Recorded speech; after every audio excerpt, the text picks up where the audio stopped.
안녕하세요. 저는 30대 후반의 여자입니다. 저는 평소에 욕심부리지 않고 착하게 살아야 한다고 생각하는 사람이에요. 돌아가신 부모님이 그렇게 가르치셨고, 저도 한평생을 그런 생각으로 살아왔습니다. 그리고 그 생각이 옳다고 확신하게 된 사연이 있어서 오늘 들려드리고 싶습니다. 저는 부모님을 일찍 여의고 다른 형제도 없이 자랐습니다. 그 덕에 성인이 될 때까지 친척 집을 전전하며 다녔어요. 하지만 언제까지고 친척 어른들의 도움을 받을 수 없다고 생각했습니다. 저는 경제적으로 자유로워졌으면 하고 바랐고, 다른 사람에게 의지하지 않고 저 혼자 힘으로 살아가고 싶었거든요. 저를 맡아주신 큰아버지 댁의 사정이 좋지 않아지던 것도 한몫했습니다. 큰아버지와 큰어머니는 저를 무척 아껴주셨고, 사촌 언니들도 저를 예뻐해줬지만 제가 군 식구라는 건 달라지지 않잖아요. 그래서 더 죄송했어요. 저를 돌봐주시느라 큰아버지 내외는 고생을 많이 하셨습니다. 그래서 고등학교를 졸업한 직후 독립하고 싶어 바로 취업 전선에 뛰어들었습니다. 아무것도 모르는 20살짜리가 좋은 회사를 만나는 건 참 어려운 일이었어요. 아무것도 모르고 들어간 첫 직장에서는 자기 잘난 줄만 알고 사람 무시하는 사수를 잘못 만나서 고생만 잔뜩 했습니다. 온갖 잡일을 시키다 못해 자기 일까지 떠넘기면서 저더러 일을 제대로 못하는 무능력자라고 바로 앞에서 면박을 주는 사람이었어요. 그 사람을 도저히 버티다 못해 그만둘 수밖에 없었습니다. 그 다음으로 들어간 두 번째 회사에서는 좋은 사수를 만났습니다. 제게도 잘해주고 일도 잘 가르쳐줬죠. 하지만 거기서도 문제는 있었습니다. 회사 자체의 경영 사정이 좋지 않아 어느 순간부터 월급을 제대로 받지 못했거든요. 월급이 다달이 밀리니 저의 생활도 어려워져서 그만둘 수밖에 없었습니다. 그렇게 세 번째 회사에 들어갔어요. 그 회사는 첫 번째 회사나 두 번째 회사와 달랐습니다. 못된 사수도 없었고 급여가 밀리지도 않았어요. 다만 다른 사소한 문제점들이 있었고 또 완벽한 회사는 아니었지만 그래도 오래 다닐 수 있는 회사였습니다. 실제로 가장 최근까지도 다녔고요.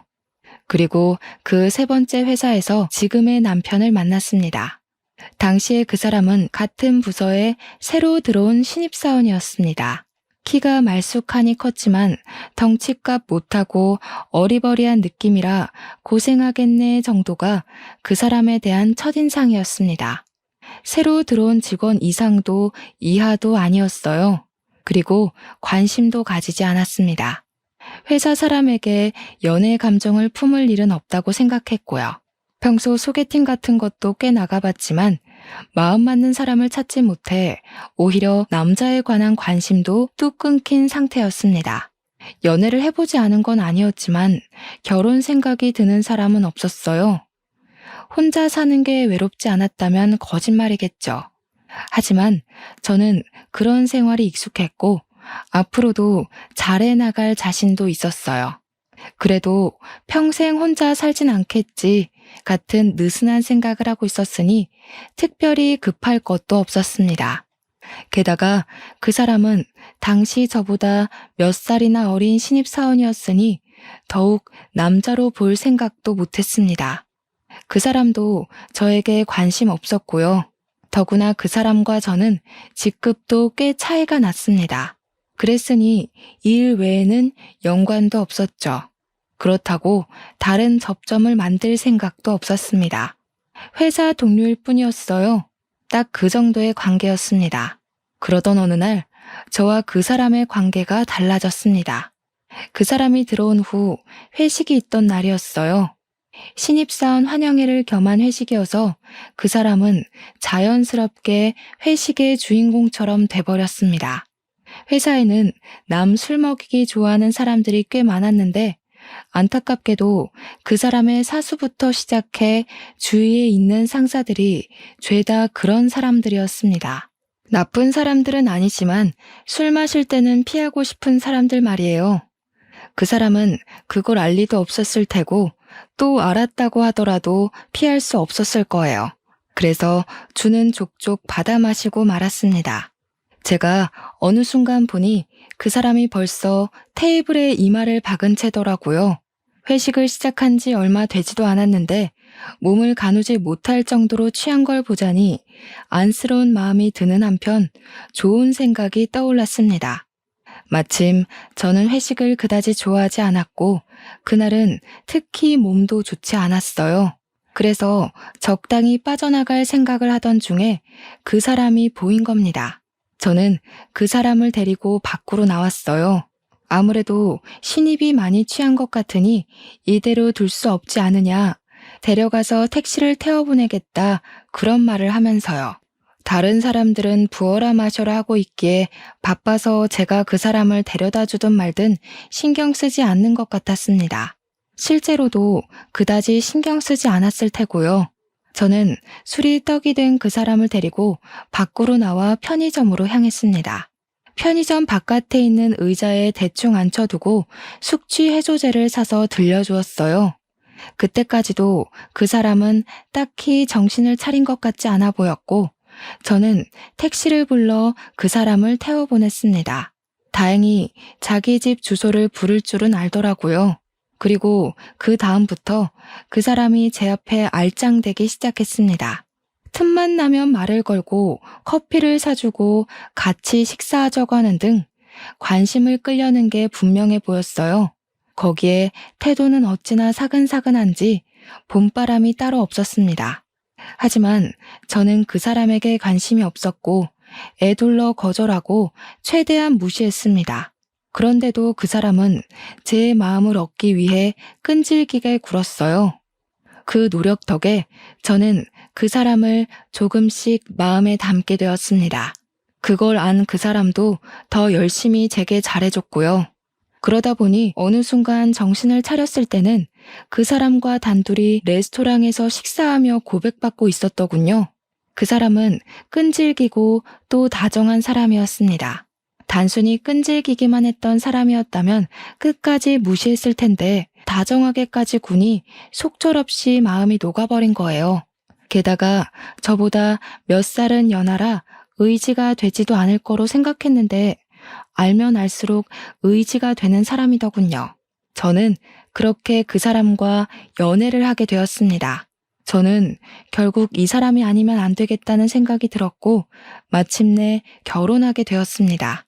물론 결혼에 꼴이 나기까지 마냥 순탄하진 않았습니다. 처음 인사드리는 자리에서 시부모님이 저를 탐탁치 않게 여기는 걸 알았거든요. 시부모님은 저를 반대하셨습니다. 제가 그 사람보다 나이가 많고 부모님도 없는 데다가 학력도 그다지 좋지 않아서 마음에 들지 않는 것 같았어요. 저는 사실 저를 마음에 들어 하실 거라는 생각을 그다지 하지 않았습니다. 그래서 마음의 준비를 단단하게 하고 갔기 때문에 크게 상심하진 않았죠. 그래서였을까요? 저는 그때 시부모님이 저를 마음에 들어 하지 않으시는 것보다도 인사를 하러 간 자리에서 뵌 그 사람의 아버지가 제가 다니는 회사의 사장님이라는 사실에 더 놀랐습니다. 남자친구가 알고 보니 남편은 사장님의 아들로 장차 회사를 물려받을 생각으로 입사했다니 드라마에서나 나올 법한 사실에 놀라지 않을 수 없었어요. 누구에게도 알리지 않고 들어온 거라서 저 외에도 회사 사람 대부분이 그 사실을 알지 못했습니다. 평소 그 사람이 워낙 소탈하게 굴기도 했고요. 어쨌든 저를 마음에 들어하지 않는 시부모님을 설득한 건 남편의 꾸준한 설득과 저의 노력이었습니다. 남편은 저의 마음을 돌렸듯이 인내심 있는 사람이었고 저도 이 사람과 함께라면 평생을 함께하고 싶었기에 노력했죠.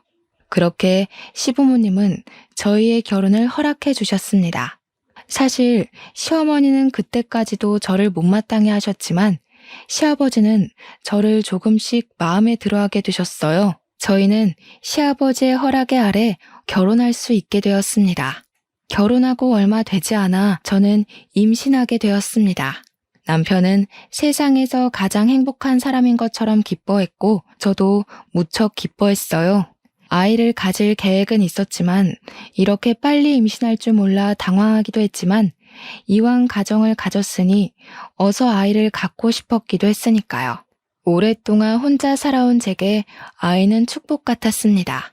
남편은 아이의 성별도 모르면서 벌써 아기 물건을 잔뜩 산다거나 하나부터 열까지 제 수발을 드는 등 기쁘다 못해 떨려했습니다.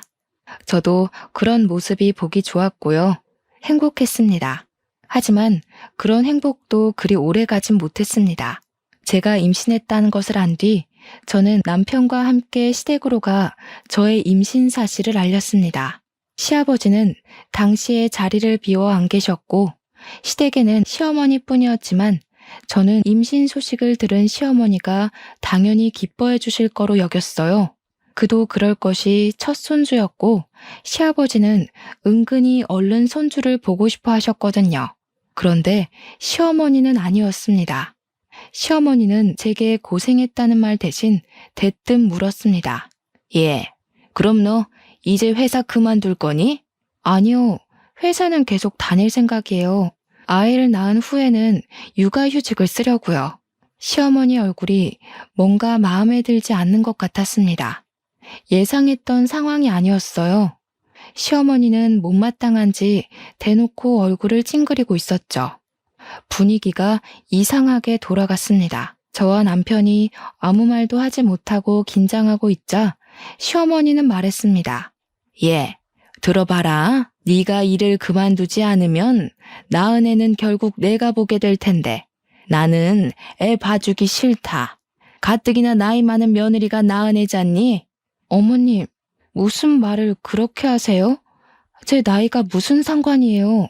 무슨 상관이냐니? 몰라서 그래?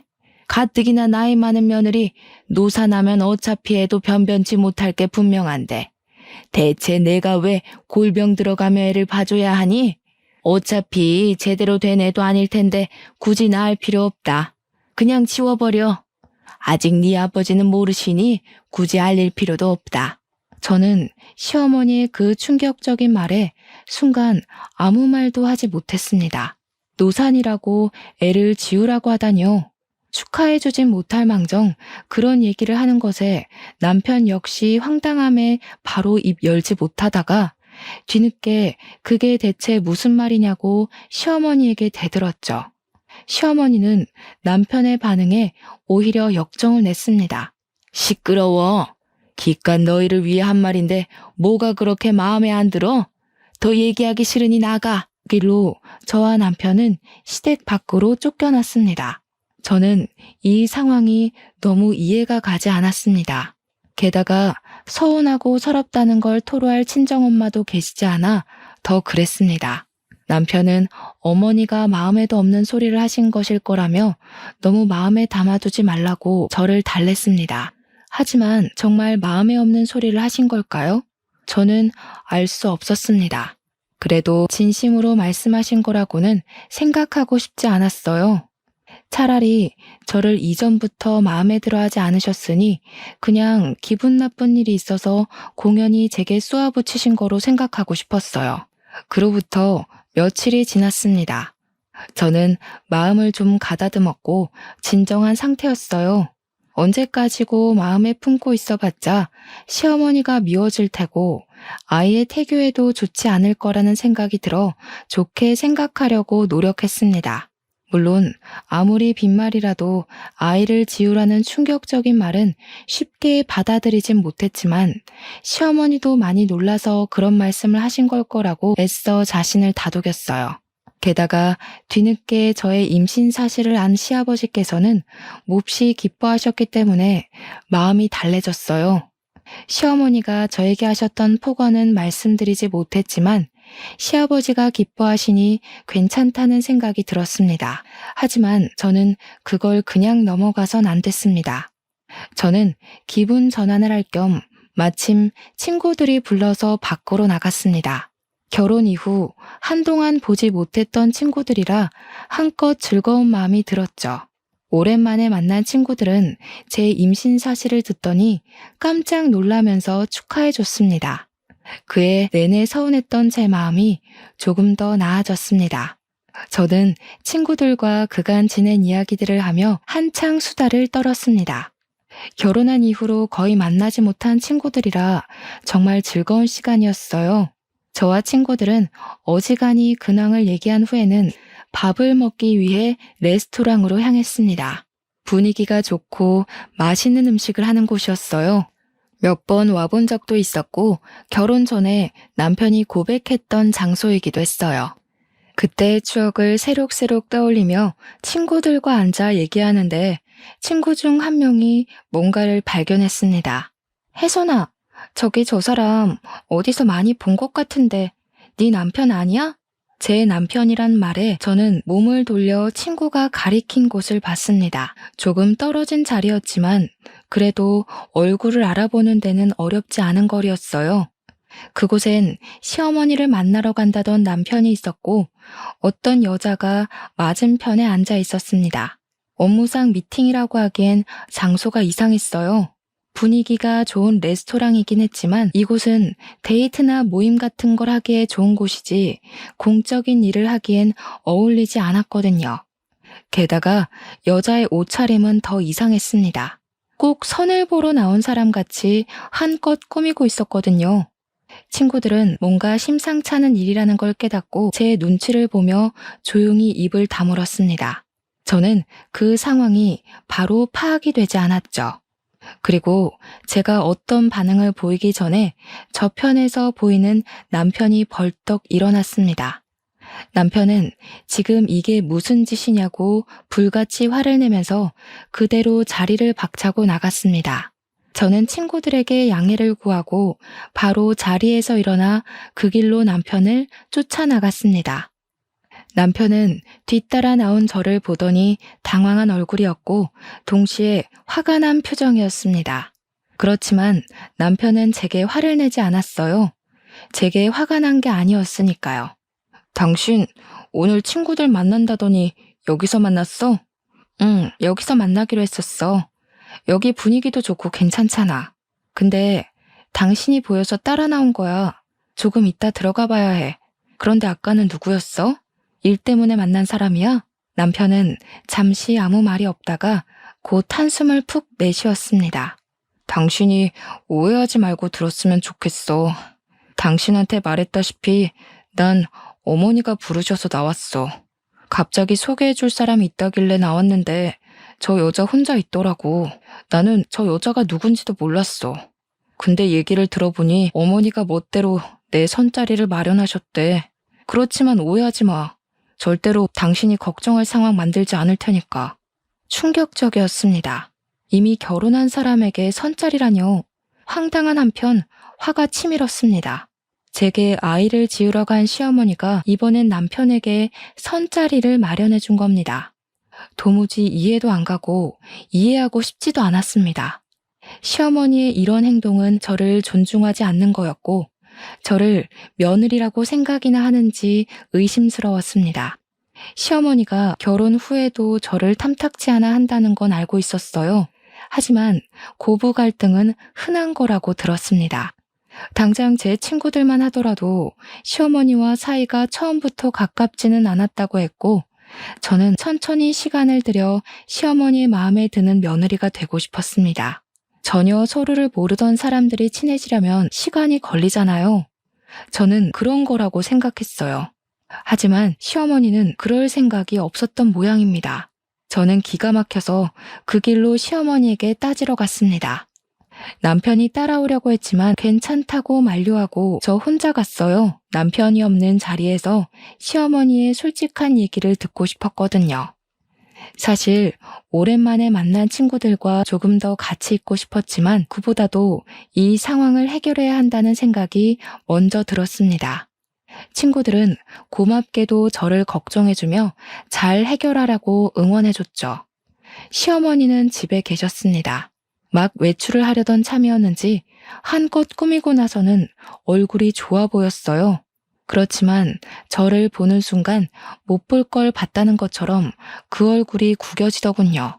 저는 집에 들어가지 않고 시어머니와 함께 마당에 선 채로 말했습니다. 어머님, 그 일을 선자리를 내보내셨다고 들었어요. 왜 이런 말도 안 되는 짓을 하신 거예요? 말도 안 되는 짓? 말도 안 되는 짓이 어딨어? 네 남편이 그새 너한테 쪼르르 일러 바쳤니? 제가 우연히 본 거니까 오해하지 마세요. 대체 무슨 생각으로 아들을 선자리에 내보내신 거예요? 그 사람은 저와 결혼했고 엄연히 가정이 있는 사람이에요. 그게 뭐 어떻다고? 그 애는 너보다 어리고 학벌도 집안도 좋은 여자야. 너 같은 것보다 훨씬 낫지. 주제를 알고 이쯤에서 그만 애 지우고 네 행복 찾아 떠나렴. 어머님, 저는 이미 아이를 가졌고 지금 멀쩡하게 잘 살고 있어요. 어머님이 저를 마음에 들어 하지 않으시는 건 알고 있었어요. 그런데 지금 어머니가 하신 일은 그냥 행복한 가정을 파탄내려고 하시는 거잖아요. 이게 정상적인 상황이라고 생각하세요? 어머, 얘 말하는 것 좀 봐. 너 그간 내내 하면서 얌전히 굴었던 건 다 내숭이었나 보다? 어머니, 지금 그게 중요한 게 아니잖아요. 어머니가 이러시는 거 저와 남편에 대한 모욕이고 월권이세요. 예의가 아니라고요. 월권? 내 아들한테 참견하는 게 월권이니? 그러는 너야말로 이렇게 구는 게 예의 있는 행동이라고 생각하니? 시어머니는 뻔뻔했습니다. 대체 무슨 생각으로 이런 짓을 한 건지 이해가 가지 않았어요. 시어머니의 뻔뻔함에 저는 화가 나서 오히려 머릿속이 차갑게 식었습니다. 저는 최대한 이성적으로 말했어요. 시어머니에게 달려들어 화를 내는 건 오히려 바보 같은 짓이고 책 잡힐 일이라는 걸 알았기 때문입니다. 아버님도 이 일을 알고 계세요? 왜? 모른다고 하면 넌 시아버지한테 고스란히 일러바칠 생각이니? 아버님도 이 사실을 알고 계셔야 한다고 생각하는데요. 어머님 말씀대로라면 아버님께서도 저희 일에 참견하는 게 맞다고 생각해요. 네 시아버지 안 그래도 혈압이 있으신데 놀라서 쓰러지게 할 거야? 책 잡히지 않으려고 노력했지만 시어머니는 보통 사람의 반응이 아니었습니다. 그래도 이 사실이 시아버지가 놀랄 만한 사실이라는 것 정도는 아는 모양이었죠. 그런데도 뻔뻔하게 나오더군요. 그렇지만 저는 거기서 시아버지에게 말할 거라고 으름장을 놓지는 못했습니다. 시아버지는 최근에 혈압 때문에 병원을 자주 오가고 계셨고 조심해야 한다는 소견이 있었거든요. 시어머니의 이런 짓들을 알렸다가는 충격받으실 게 분명했어요. 건강에도 아무런 도움이 될 것 같지 않았죠. 그래서 저는 시어머니의 만행을 시아버지에게 알리고 싶은 생각이 굴뚝 같았지만 참을 수밖에 없었습니다. 하지만 이 일을 언제까지고 두고 봐야 한다고는 생각하지 않았습니다. 남편이나 아이를 위해서라도 해결해야 할 문제였어요. 다만 어떻게 하면 좋을지 바로 생각나지 않아서 고민해야 했습니다. 그리고 다음날 더 기막힌 일이 있었습니다. 저는 어제 있었던 일이 얼마나 충격적이었건 간에 출근해야 했기 때문에 회사에 나갔습니다. 회사에는 새로 들어온 직원이 인사를 하고 있었어요. 한동안 비어있던 자리였고 저와 가까운 자리라 어떤 사람인지 보는데 저는 깜짝 놀라고 말았습니다. 어제 레스토랑에서 제 남편과 맞선을 보겠다고 나온 그 여자였습니다. 저는 그 여자가 감히 여기까지 쫓아온 건가 싶으면서도 지나친 우연일지도 모른다는 생각을 했습니다. 설마 하니 남편과 제가 다니는 회사를 일부러 알고 들어왔을 리가 없다고 여겼어요. 그런데 인사를 한 그 여자와 눈이 마주치니 여자는 꼭 저를 알아본 것처럼 웃었습니다. 그 웃음이 무척 기분 나빴어요. 꼭 깔보는 것 같은 표정이었거든요. 저는 그 여자를 따로 불러냈습니다. 여자는 제가 불러낼 줄 알았다는 것처럼 순순히 따라왔어요. 저는 최악의 가정은 하지 않으려고 노력했습니다.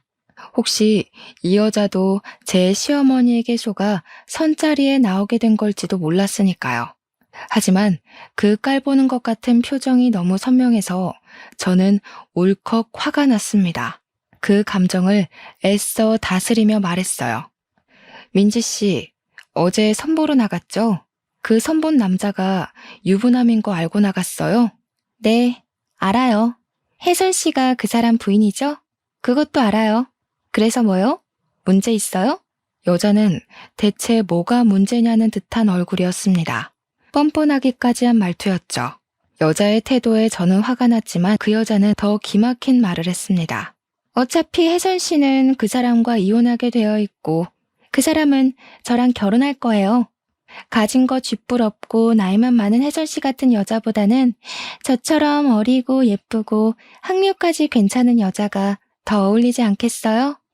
그러니까 괜히 힘 빼지 말고 알아서 정리해요. 여자는 정리하라고 말했지만 그 말투는 흡사 저더러 꺼지라는 말투였습니다. 그러면서 또 깔보는 눈을 하고 저를 보고 있었죠. 게다가 어차피 이혼할 거라니요. 말도 안 되는 소리였습니다. 그 사람은 제 말이라면 껌뻑 죽었고 저를 정말 사랑해주는 사람이었어요. 그런 사람과 이혼이라니. 그럴 일은 없었습니다. 하지만 그럴 일이 없었다고 하더라도 화가 나는 건 어쩔 수 없었습니다. 저는 최대한의 인내심을 발휘하며 그 여자의 모욕적인 말을 참았습니다. 머리채를 쥐어뜯어주고 싶었지만 여기는 회사였고 저는 아이를 가진 사람이라 몸을 조심해야 했으니까요. 민지 씨, 뭐 때문에 이러는진 모르겠는데 충고 하나 할게요. 이런 식으로 남의 남편을 빼앗아서 행복할 수 없을 거예요. 제 남편도 민지 씨 마음대로 되지 않을 거고요. 민지 씨야말로 잘 생각해보세요. 제 말에 그 여자는 코웃음 치면서 그 자리에서 떠났습니다. 오히려 별꼴이라며 저를 위아래로 훑어보고 지나가는 게 저 같은 건 자기 상대가 되지 않는다고 말하는 것 같았습니다. 저는 아무렇지 않은 척 그 여자에게 충고했지만 화를 삭히느라 애써야 했어요. 한참이나 그 자리에 서서 마음을 가다듬었습니다. 그리고 사무실에 돌아갔을 때 그 여자가 제 남편에게 치근덕대는 걸 봤습니다. 남편은 당연히 여자를 알아봤지만 처음 보는 사람인 양 굴었어요. 오히려 냉랭하게 대하면서 그 여자를 상대해주지도 않았습니다. 그런데도 그 여자는 자꾸만 남편에게 치근덕댔어요. 한 번은 이런 적이 있었습니다.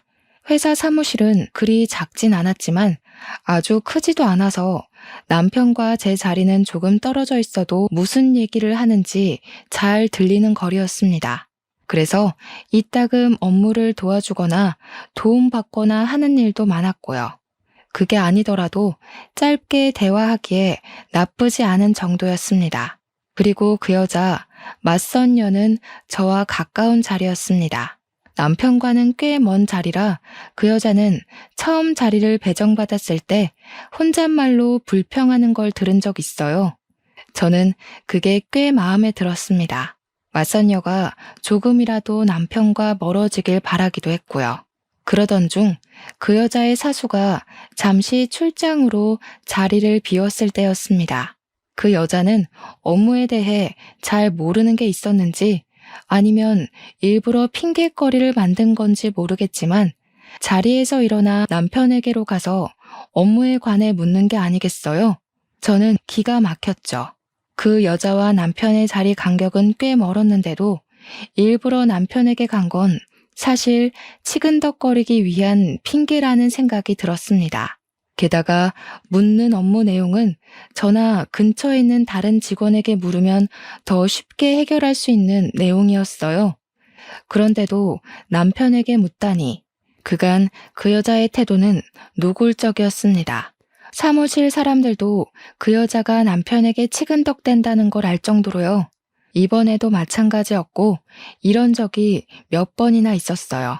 사무실 직원들은 저와 남편이 부부 사이라는 걸 잘 알고 있었기 때문에 맞선 여가 남편에게 치근덕거릴 때마다 저와 남편의 눈치를 보곤 했습니다. 제가 있는데도 그런 태도를 보이는 여자를 보며 제가 다 부끄러웠습니다.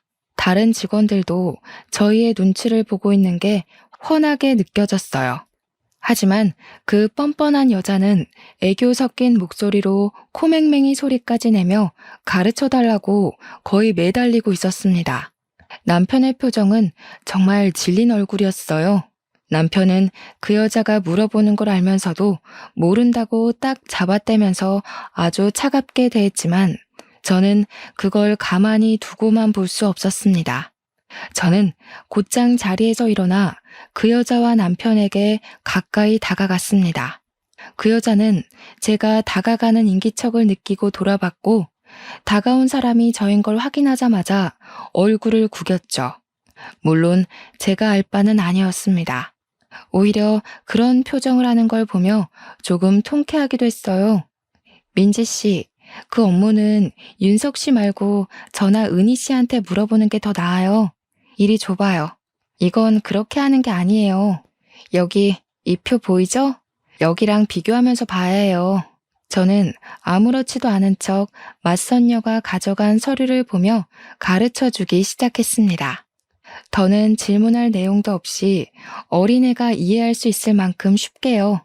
그렇게 상세히 가르쳐주자 그 여자는 완전히 똥 씹은 표정이 되어 저는 고맙다는 말도 없이 획 돌아섰습니다. 잔뜩 불만스러운 태도로 자리로 돌아가는 꼴이 보기 좋았어요. 하지만 항상 이렇게 제가 이기는 날만 있는 건 아니었습니다. 그 여자는 제가 나설 틈도 없이 남편에게 들러붙어 있는 게 대부분이었거든요. 남편이 싫은 내색을 보이고 다른 직원들이 눈치 주는데도 모르는 척 아랑곳하지 않는 뻔뻔한 여자였습니다. 신경이 예민해질 대로 예민해진 저는 남편과 그 여자가 둘만 남는 상황이 없도록 최대한 사무실에 붙어 있었습니다. 남편을 못 믿는 건 아니었어요. 남편은 가정에 충실한 사람이었고 제 믿음을 저버리는 사람이 아니었으니까요. 다만 그 여자가 문제였습니다. 아무리 남편을 믿는다고 해도 그 여자가 남편에게 붙어있는 꼴은 정말 두고 볼 수 없었어요. 그 여자는 남편의 냉대에도 굴하지 않았습니다. 그걸 보며 저는 극심한 스트레스를 받았고 점점 지쳐갔어요. 그 여자가 정말 미웠습니다. 하지만 어쩔 도리가 없었어요. 그 여자는 남편에게 치근덕거리는 것 외엔 업무를 곧잘 해내서 회사에서 잘못한 적이 없었습니다. 그런 갑갑한 날들이 이어졌습니다. 그리고 어느 날 퇴근하는 길이었습니다. 평소라면 남편과 같이 퇴근하지만 그날은 남편이 야근해서 저 먼저 퇴근했어요. 다른 때 같았으면 야근하는 남편에게 착 붙어서 야근을 자처했을 맞선녀도 그날은 무슨 바람이 불었는지 일찍 퇴근했습니다.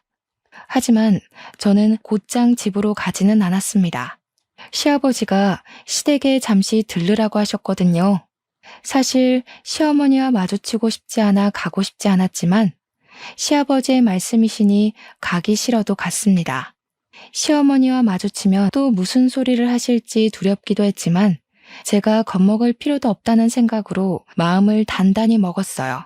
이렇게 된 이상 차라리 마주치길 바랐습니다.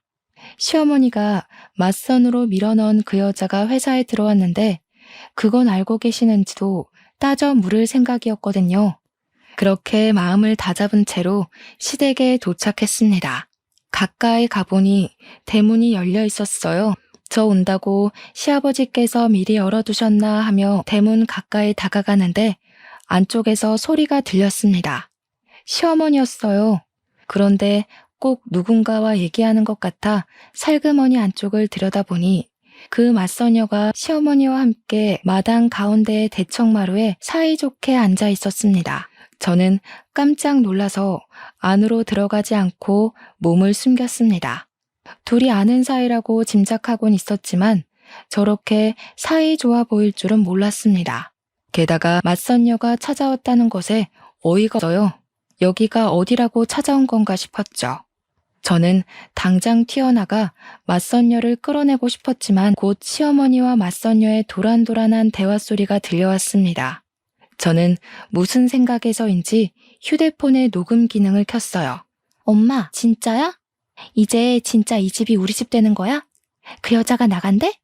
나한테는 절대 안 나갈 것처럼 말하고 엄청나게 방해하던데? 당연히 여기가 이제 우리 집이지.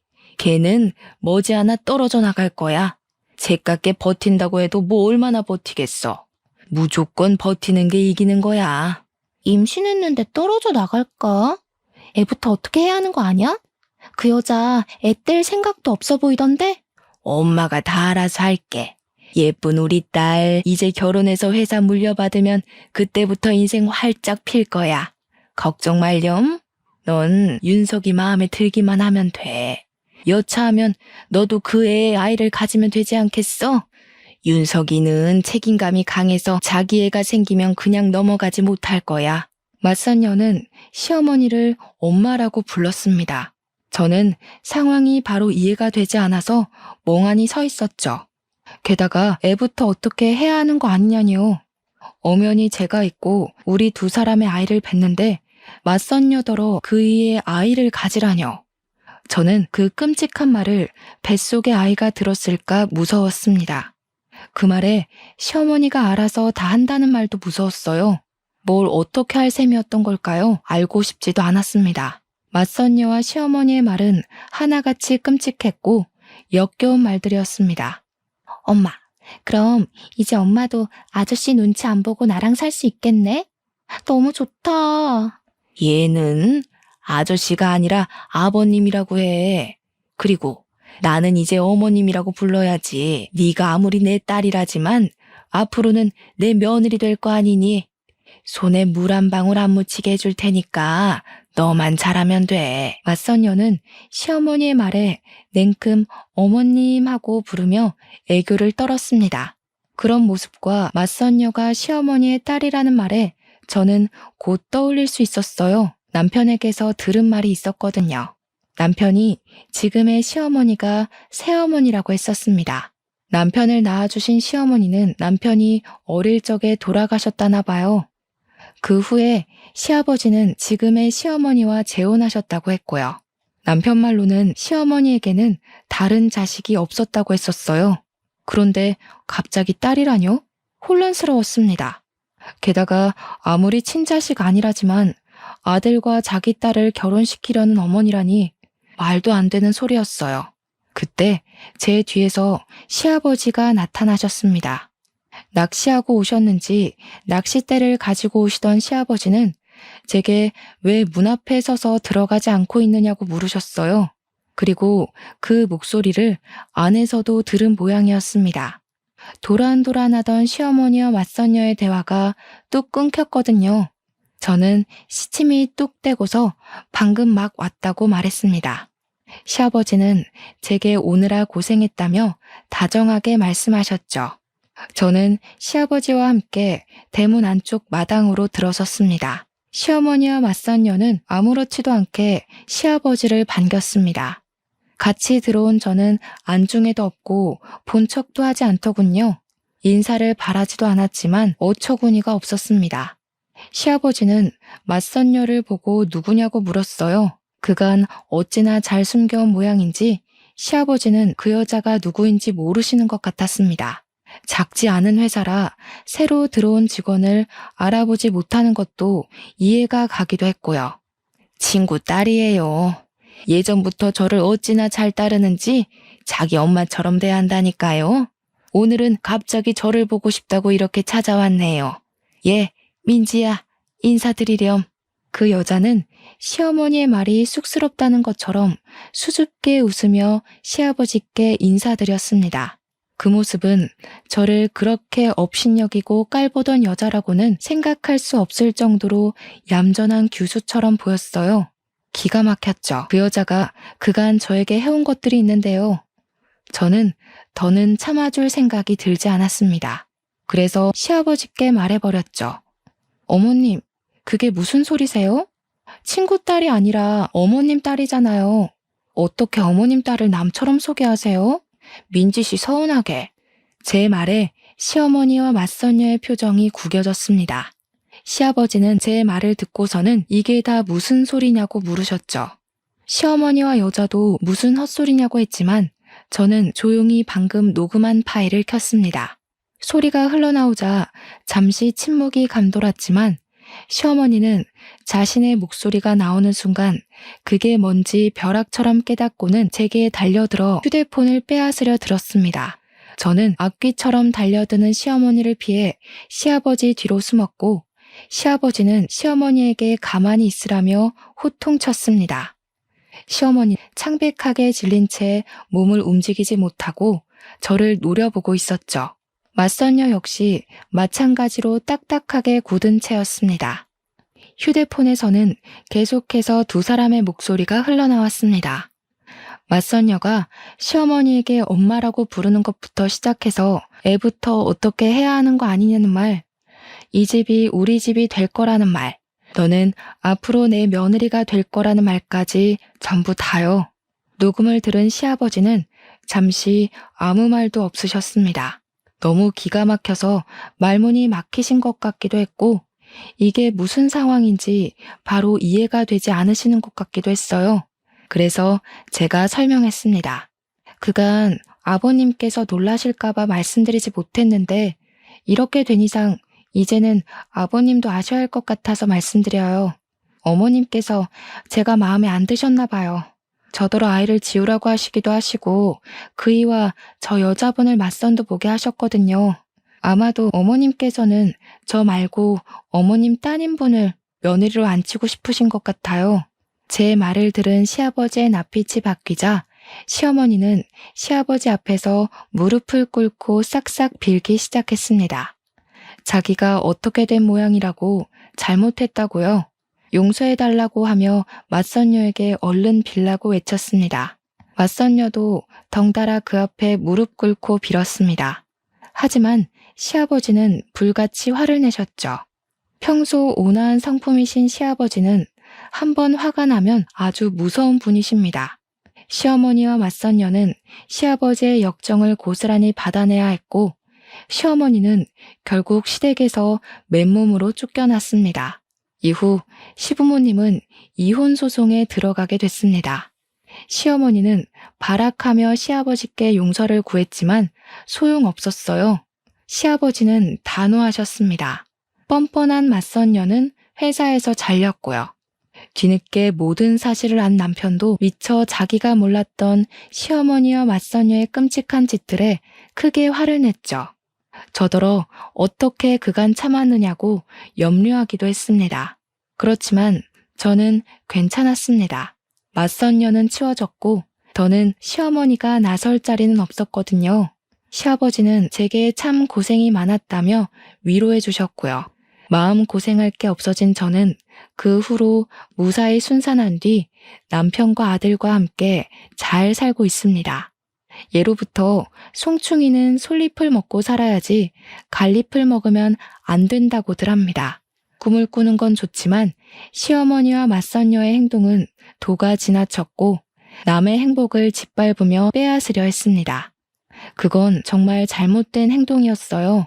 그래서 시어머니와 맞선녀는 벌을 받게 된 거죠. 욕심내지 않고 착하게 살았다면 아무 일도 없었을 텐데요. 앞으로도 저는 욕심내지 않고 착하게 살아야겠다 마음먹게 된 교훈을 얻었네요. 아무튼 저의 긴 사연 들어주신 여러분 정말로 감사드립니다.